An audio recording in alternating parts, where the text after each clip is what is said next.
دیکھیں آج بگاڑ کیوں پیدا ہوا؟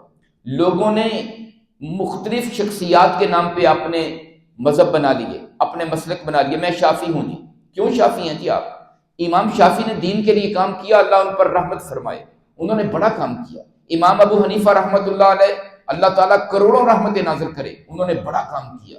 امام احمد بن حنبل ہیں، امام مالک ہیں، سب نے بڑا کام کیا۔ لیکن کسی شخصیت کے ساتھ اپنے آپ کو منسوب کر لینا، یہ کوئی اچھا عمل نہیں ہے۔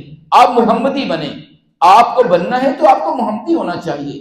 ہمیں محمد رسول اللہ صلی اللہ علیہ وسلم کی غلامی پہ، اس بات پہ فخر ہونا چاہیے کہ میں قرآن اور نبی صلی اللہ علیہ وسلم کا ماننے والا ہوں۔ باقی جتنی ہستیاں ہیں ساری ہمارے لیے محترم ہیں، لیکن دیکھیں 4 مشہور امام ہیں، ایک بندہ کہتا میں شافعی ہوں، کوئی کہتا میں مالکی ہوں۔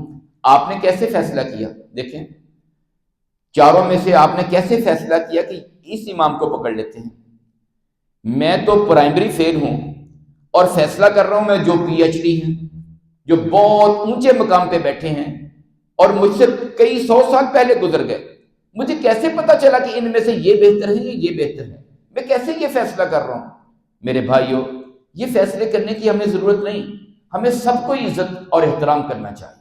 سب لوگوں نے دین کے لیے بڑا کام کیا ہے، لیکن کسی کے بارے میں یہ فیصلہ کہ میں اس کے ساتھ اپنی نسبت نہیں، آپ کی نسبت اللہ کے پیارے نبی صلی اللہ علیہ وسلم کے ساتھ بنا لیجئے، یقین جانیے دنیا میں سارے اختلاف ختم ہو جائیں۔ ہر بندہ اگر محمدی بن جائے، میں کیوں بنوں کچھ اور، میں کیوں بنوں کچھ اور؟ مجھے اپنے رسول کے ساتھ اپنا تعلق استوار کرنا چاہیے۔ دین کا معیار صرف اللہ کا قرآن ہے، دین کا معیار نبی رحمت صلی اللہ علیہ وسلم کا فرمان ہے۔ باقی جتنے لوگ ہیں وہ سارے اس کی تفسیر